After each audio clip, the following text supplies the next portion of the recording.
Hi everybody, this is Julissa. Thank you so much everyone for coming back to my channel. Once again, thank you so much for listening in the podcast and following me on Spotify. I wanted to come here. It's May 4th, 2024. This story has been very popular right now. It's been trending because we just learned that a pastor's wife was found unalive.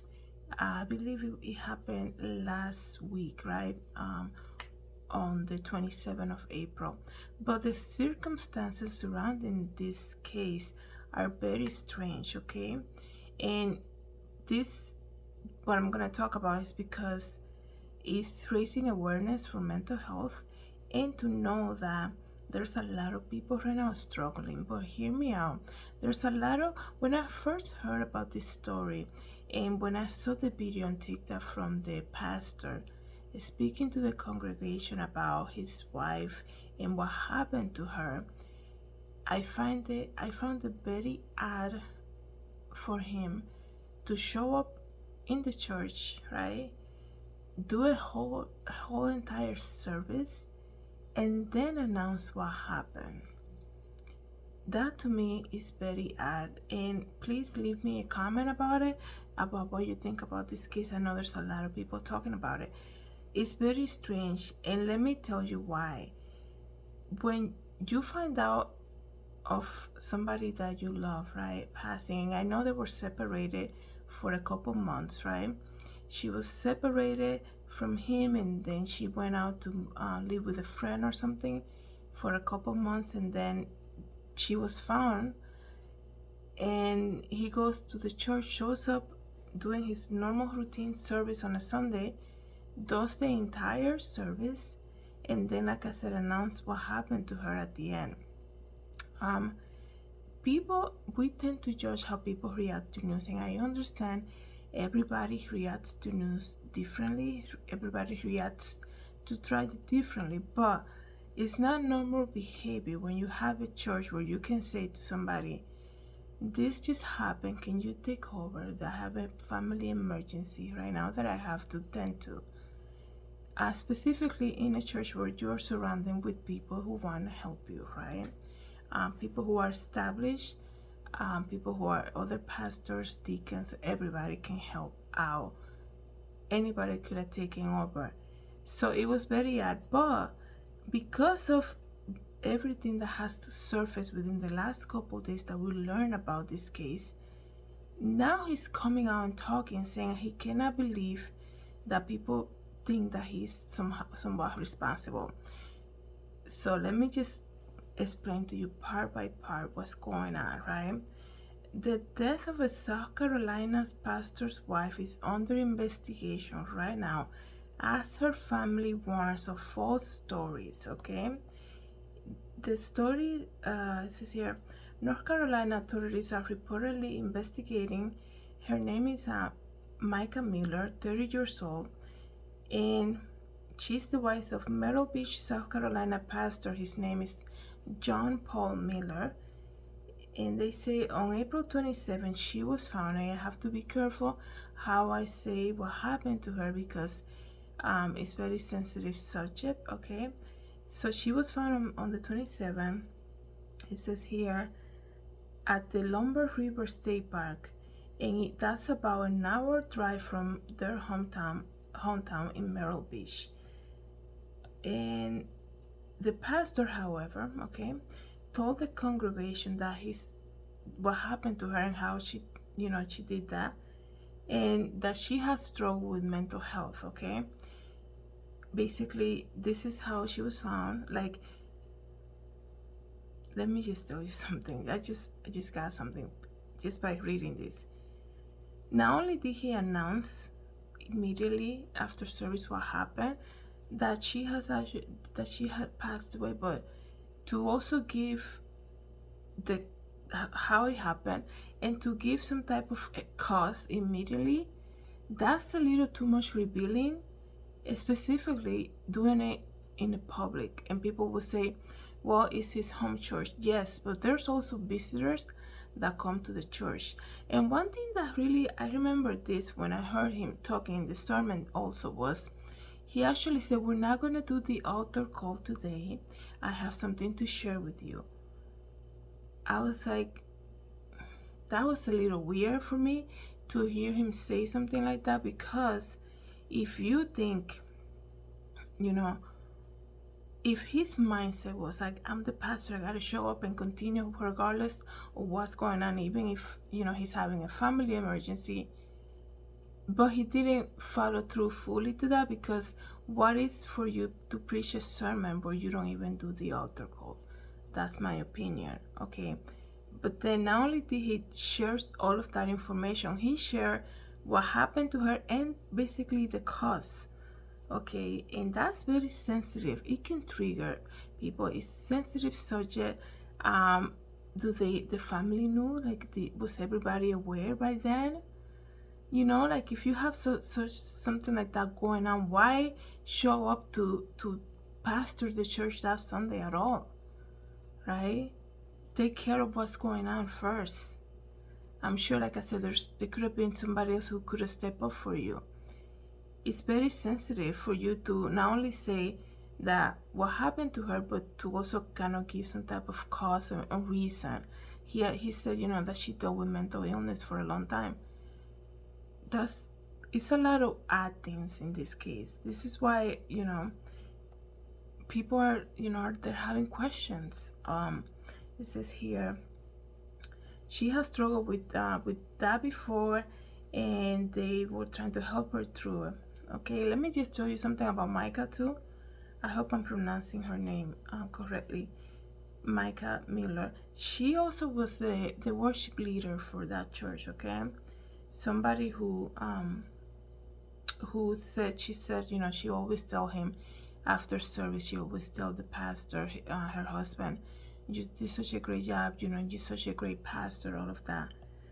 On the obituary for Miller, said that the 30-year-old woman was energetic, affirming, adventurous, faithful, loving, giving, forgiving, talented, joyous, and creative, assertive, bold, determined, authoritative, passionate, hardworking, and risk-taking, and so much more.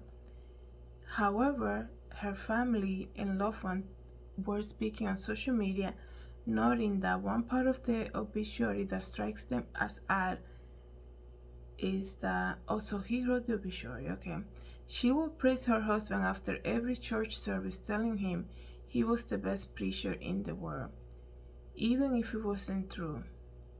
She also told him he was the funniest preacher in the world, and in parentheses, even though that wasn't true either. Micah loved her family so much. That is a little strange. If he wrote that, saying even if it wasn't true,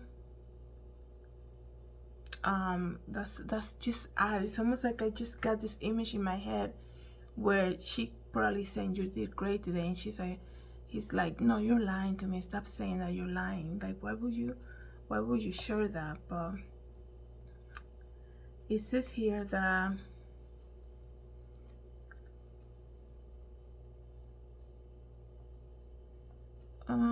I'm just reading some of the court documents. It's saying here that they are saying, guys, and this is why it's triggering so many people to you know, learn more about the case, is that only 24 hours before she was found, she has served him with divorce papers, okay?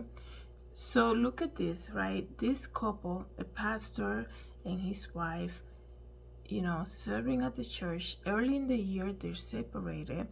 She goes off to live with a friend. That's what I heard initially. You know, this is a very new story, and the facts will probably change once everything is investigated. They say that they were separated. She then made a video saying how she was doing good and that she's, you know, she's fine and that she's living with a friend. 24 hours after she served him with divorce papers, she was found. And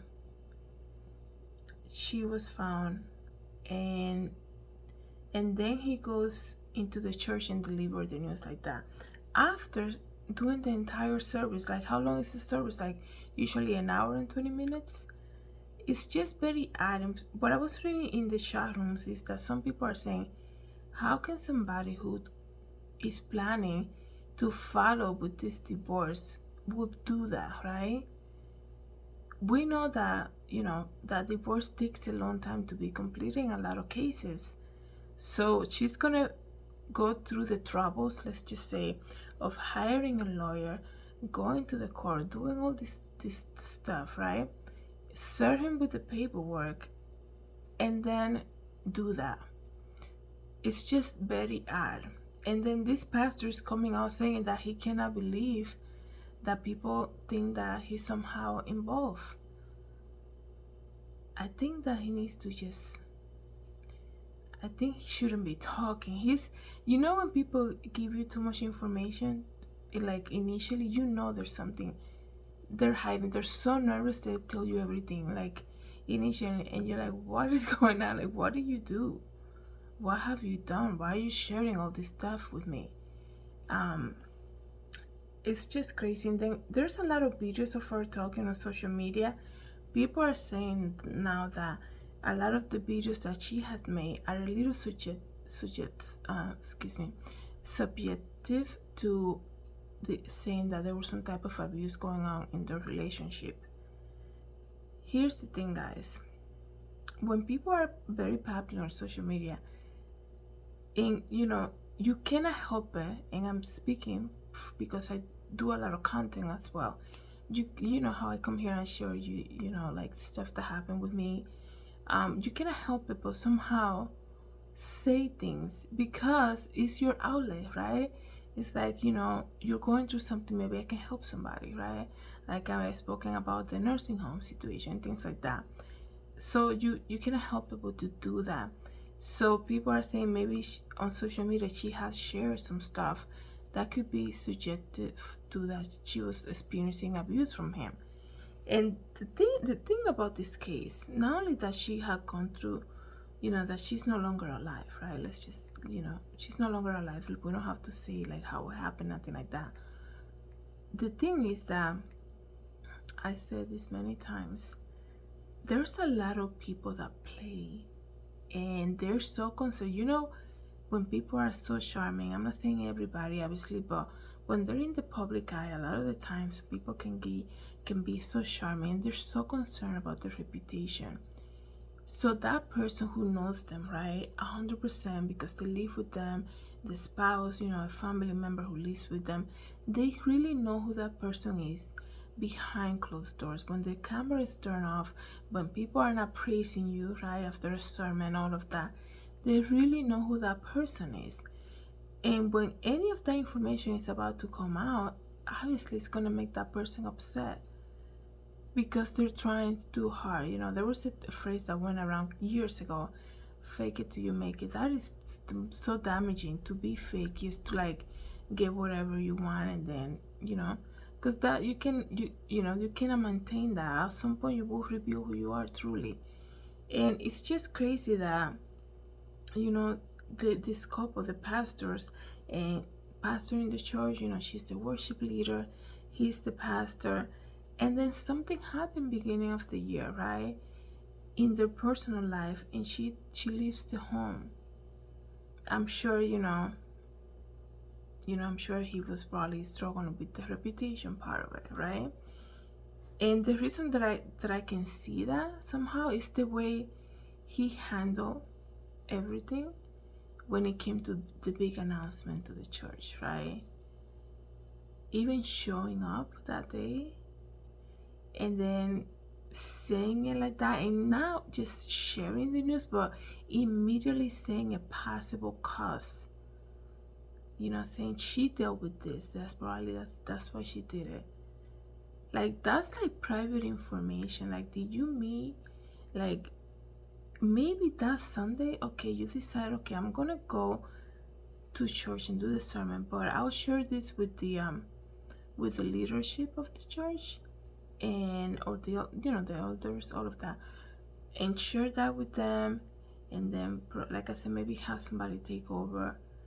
It's just the way he did it and all of that. And not only that, serving she delivered the divorce paperwork. Like, why would she do that if she just did all the effort to kind of like follow through on the divorce? Like, as you guys know, if you heard me many times here, I hate divorce, okay? But I do understand in a lot of cases that is the only option available. But I'm not saying like that divorce is a good thing. I'm saying that a lot of the cases I do understand that's the only option. Let me see what else I can get about this case, because like I said, it's a new story that has been trending, and with the facts, I mean the details are they're changing because they're doing an investigation, so it could change very fast after everything becomes more clear after the investigation. So please bear with me on that. I know a lot of the times when we speak about breaking news, people say that never happened, because you're watching the video like 3 days after. Something like this, when they're investigating what happened to her, details will change like every second. So, and the pastor is actually talking. So like I said before, more information is gonna come out. Let me see here. So, what I see about her is that she is very popular on social media. I searched for her Instagram, couldn't find it. So if you know what it is, please leave it in the comments. I probably will have to do a second video, because as more information comes out, just to get the facts straight about what happened to her. So the church that he pastored is called Solid Rock Church in Myrtle Beach, South Carolina. And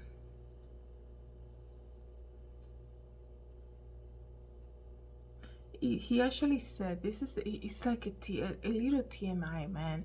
And I understand, well, it's the church family, but if you say all this information maybe like what, 2 weeks after it happens, but saying all of this right when you just learn the news the night before, it's just a little odd. And like I said, a lot of the times people like to mask their guilt by sharing additional details, right? Sharing information that nobody asked them about. He also said, when he was speaking to his congregation, he said, y'all pray for me and my kids and everybody. You all knew she wasn't well mentally and she needed medicine that was hard to get to her. And he said, please keep my family in your prayers. Let me see what else I can get here. So everybody's saying they need to look into deeply. They need to find out what's going on. People, her family and friends are saying, please investigate what happened to her. Don't just go by what he said. Some people in the church are basically saying the same thing. And like I said, the pastor came out already and said he cannot believe that people are assuming all that stuff. So, it's crazy. Let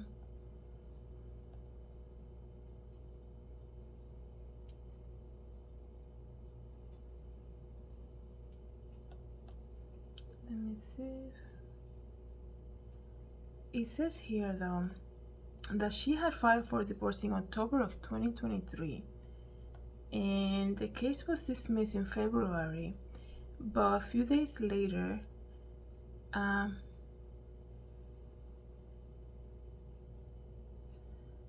okay, so she had filed for divorce in October. So this is another change right now. She had filed for divorce in October 2023, and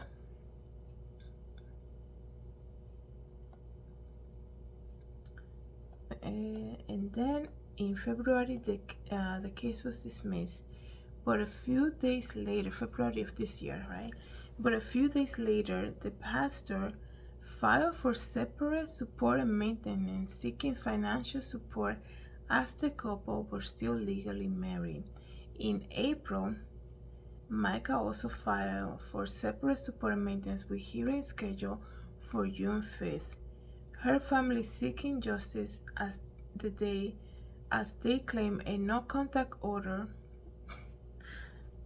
Her family seeking justice as they claim a no contact order and a divorce was filed days before her death, and they're saying we are devastated and prayers appreciated. So look at that right there. Days before, not only did she file for the divorce, she also filed for a stay away order. It says here a no contact order, excuse me. So a no contact order, restraining order against him days before, and then she's gonna do that, right? Like everything is out, and this is the year of exposure. Everything's gonna be brought up to the surface. Okay, whoever is playing church right now, like, you need to get right with the Lord, because everything's gonna be exposed. It's like, we're not this fake it till you make it, with the Bible lingo and pretending to be something that you're not. You're playing with fire. It's gonna be exposed. Okay, please keep the family of Micah in your prayers. He mentioned something about the kids, so I don't even know they have kids, so keep them, everybody involved and related to her, in your prayers. I know this must be so heartbreaking. This pastor, I do remember from the video that I saw on him talking to the church congregation, he actually said too how to keep giving. He mentioned something like that, keep on giving, because he's it's gonna be needing more. So that tells you that there was some type of financial situation also going on for him to say it like that, and for him to have filed for maintenance order, support and maintenance, seeking financial support as the couple were still married. That's what he said. He filed for it in February, right? He filed for it, separate support and maintenance, seeking financial support as they were still legally married. So in April, she did the same thing, but she also filed a restraining order, a no contact order, She did all of that, and now, she just like did that to herself. She went through all of that, basically. If it was an abusive relationship, moving away from that situation, moving forward, right, to the point that she continued to to get a lawyer and do the paperwork and all of that, file the whatever it is that needs to be filed to do the no contact order and the financial support and all of that. And then days after she's gonna do that to herself, it just doesn't add up. Something else is going on here. I really, I'm waiting for the full investigation to be completed. I'll definitely do a second video about this, second episode, because something is add up, and it makes me angry because, how can you not, this is a pastor. How can you not feel angry that, I know that whenever there's something like this, it's the enemy at work. I know that. But it's just crazy that we even have to come, and for him to be so public about what happened to her, and basically giving it a public cause and everything, sharing too much information without being asked. It's just odd. His whole behavior on this situation is very odd, and I know it's hard to say, because people react differently to things. I understand that, but it's just very odd. And people rebuild themselves. You gotta give it time. So let me know what you guys think about this case so far. It's so sad that she's no longer here, and what happened to her, and probably she was probably afraid because she asked for a no contact order from him. So video surveillance cameras, text messages, Google searches, all of that, I hope that comes up to the surface. Thank you so much, everybody, for coming back to my channel, and thank you for listening in the podcast. Have a good day. God bless.